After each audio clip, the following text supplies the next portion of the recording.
Hello student, आपका हमारे YouTube channel पर स्वागत है।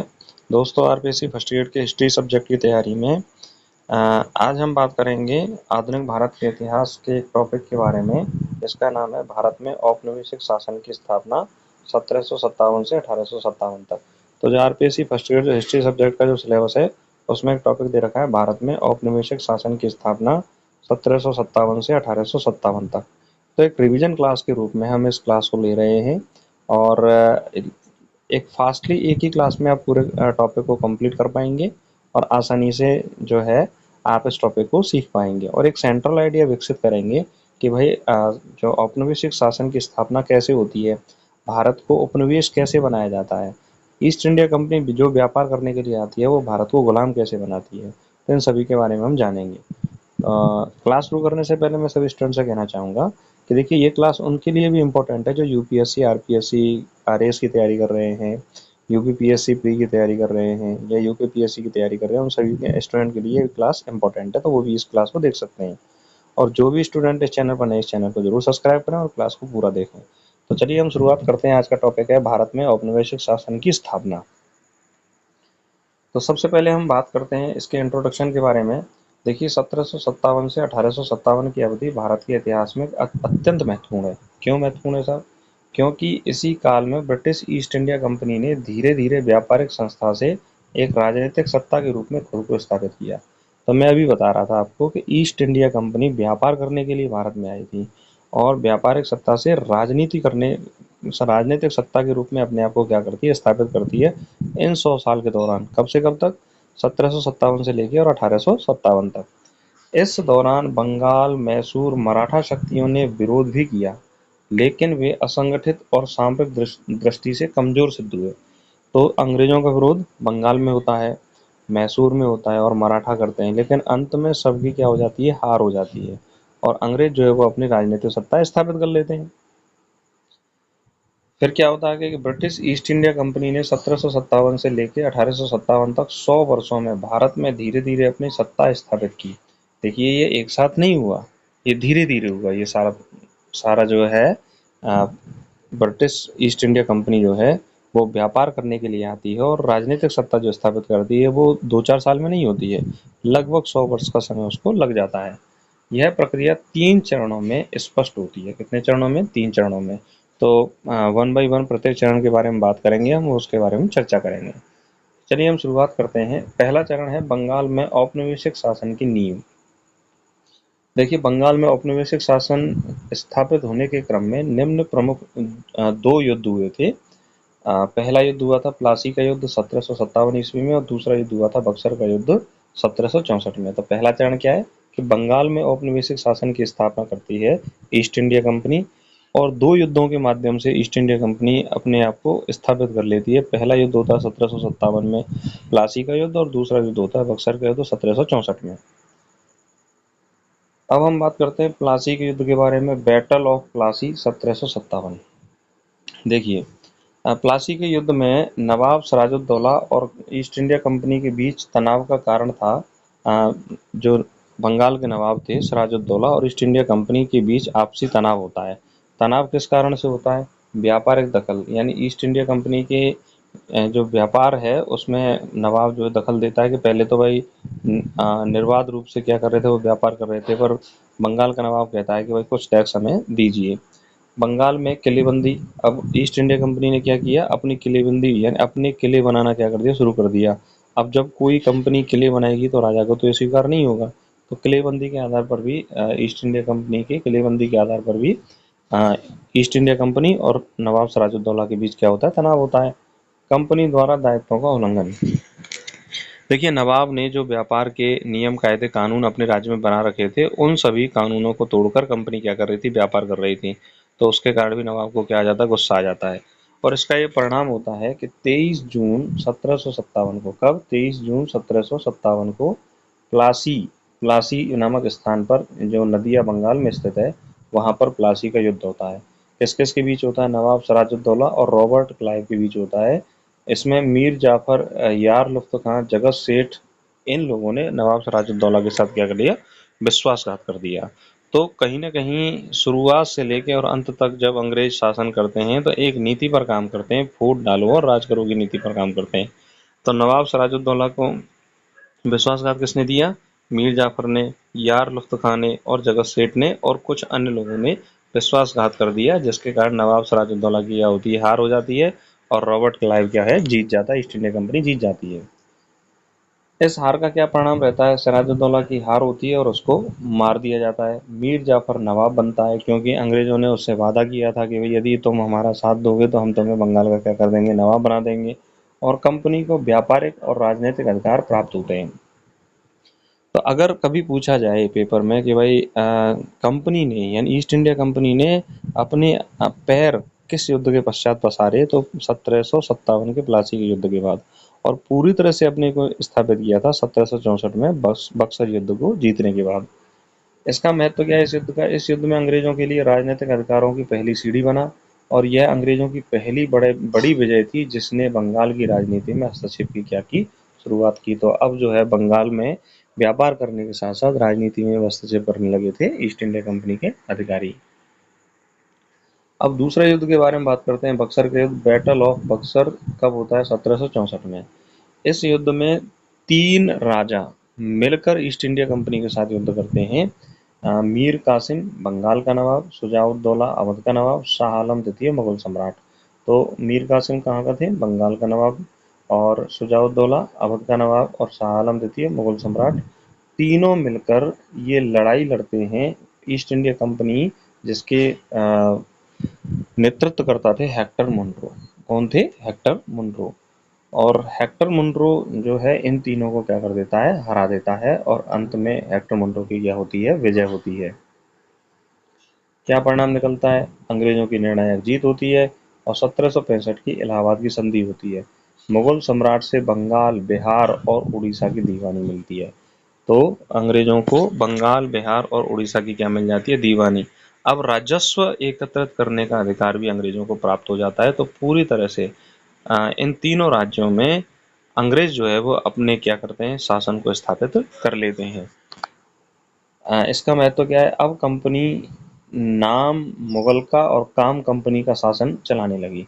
यानी कि शासन तो चल रहा था मुगल सम्राट के नाम से, लेकिन पैसा किसके पास पहुंच रहा था? ईस्ट इंडिया कंपनी के नाम से पहुंच रहा था 1765 की इलाहाबाद संधि के अनुसार। तो कंपनी जो है वो पूरी तरह से क्या करना शुरू कर देती है? शासन करना शुरू कर देती है और पूरी तरह से उपनिवेश स्थापित कर लेती है 1764 के बक्सर के युद्ध के बाद। अब हम बात करते हैं दूसरा जो प्रतिरोध हुआ था वो हुआ था मैसूर का प्रतिरोध, रेसिस्टेंस ऑफ मैसूर। इसमें किसने प्रतिरोध किया था? हैदर अली ने। 1761 से 1782 इनका शासनकाल रहा है। यह एक योग्य सैनिक और प्रशासक थे जिसने मैसूर को एक शक्तिशाली राज्य बनाया, यूरोपीय हथियार और युद्ध नीति को अपनाया। हैदर अली ने यूरोपीय जो हथियार थे, इनका मानना था कि भाई यदि हमें अंग्रेजों का सामना करना है तो कहीं ना कहीं हमें उन्नत हथियार अपनाने होंगे और उनके जैसे ही युद्ध नीति को हमें अपनाना होगा।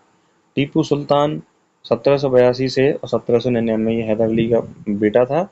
टीपू सुल्तान को शेर ए मैसूर के नाम से जाना जाता था। फ्रांस के साथ मिलकर अंग्रेजों के खिलाफ इन्होंने कूटनीतिक संबंध बनाए। तो टीपू सुल्तान ने अंग्रेजों का विरोध करने के लिए किसका साथ दिया था? ब्रिटिशों का विरोध करने के लिए किसका साथ लिया था? फ्रांस का साथ लिया था। अब हम बात करते हैं मैसूर के युद्धों के क्रम के बारे में। देखिए मैसूर का जो प्रतिरोध है वो 4 युद्धों के परिणाम स्वरूप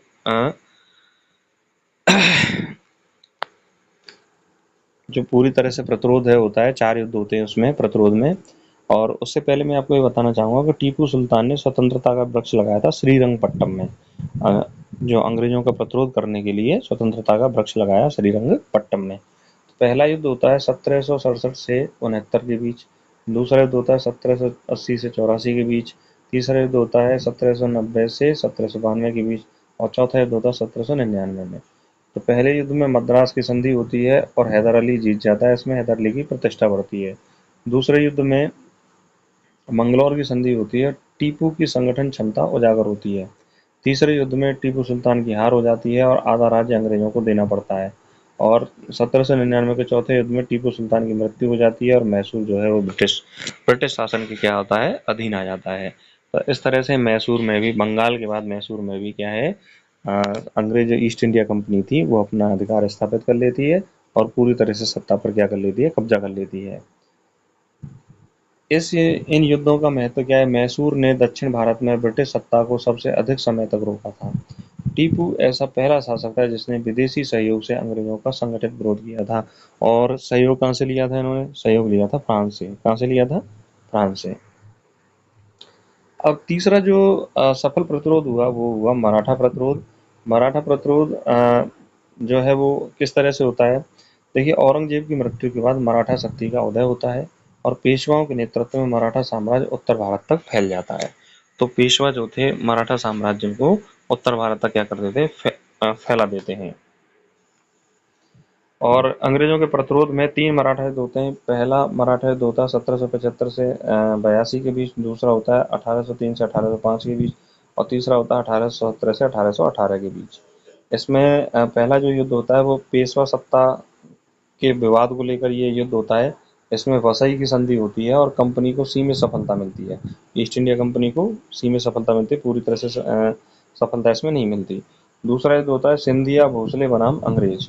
तो जो सिंधिया थे और भोसले मराठे थे वो अंग्रेजों के साथ युद्ध करते हैं और उस युद्ध में मराठाओं की हार होती है और दिल्ली पर अंग्रेजों का क्या होता है? अधिकार हो जाता है।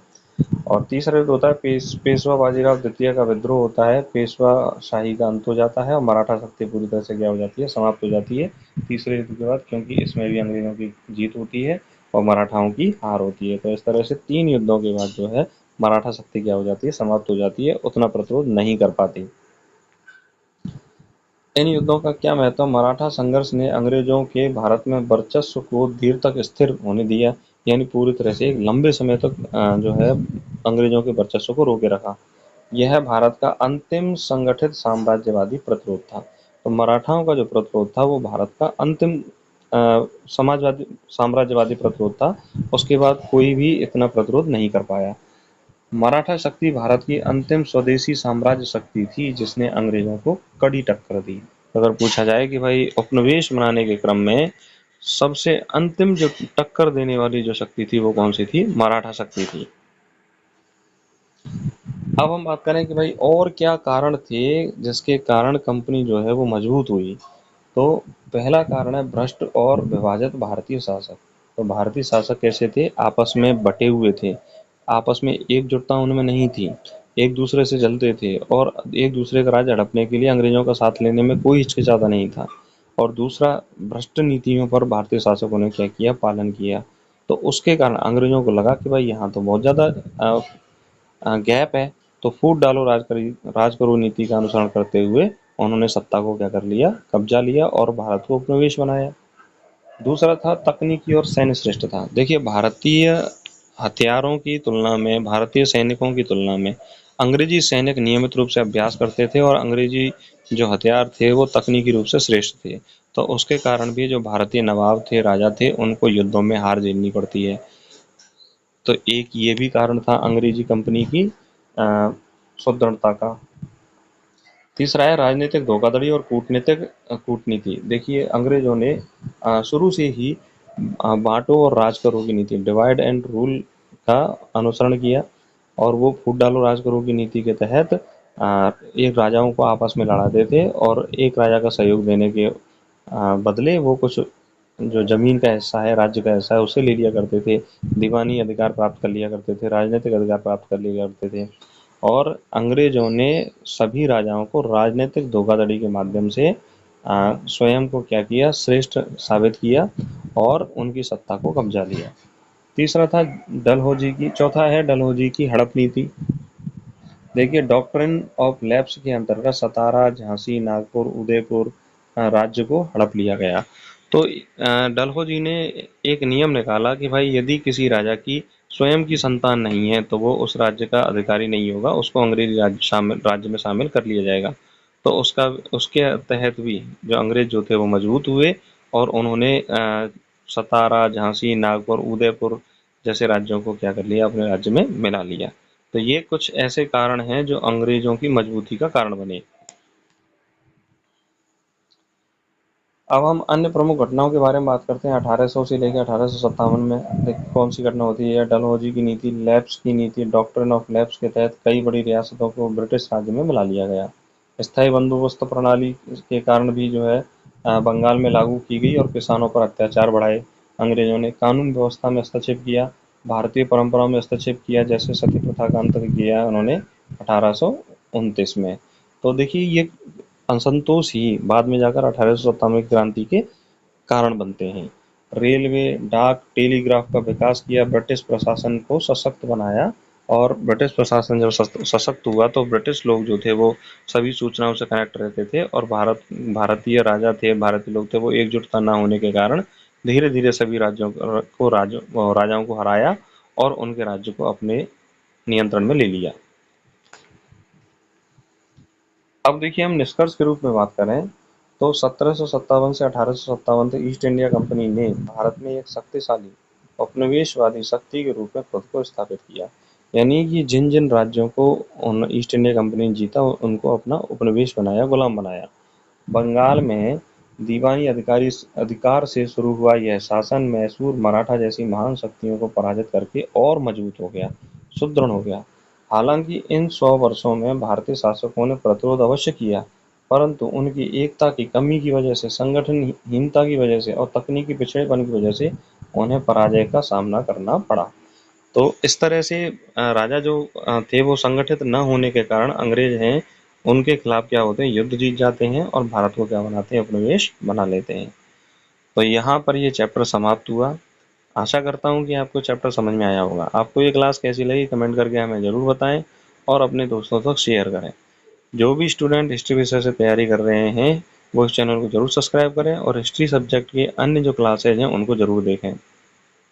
देखिए इन क्लास से आपको एक फ़ायदा होगा कि मान लीजिए किसी भी टॉपिक का आप फास्टली रिवीजन करना चाहते हो और तुरंत ही रिवीजन करोगे तो बहुत कम समय में संपूर्ण टॉपिक को आप आसानी से क्या कर सकते हो, रिवाइज कर सकते हो। इसके साथ अपनी तैयारी को स्ट्रॉन्ग करते रहें, स्वस्थ रहें, मस्त रहें। नमस्कार, धन्यवाद।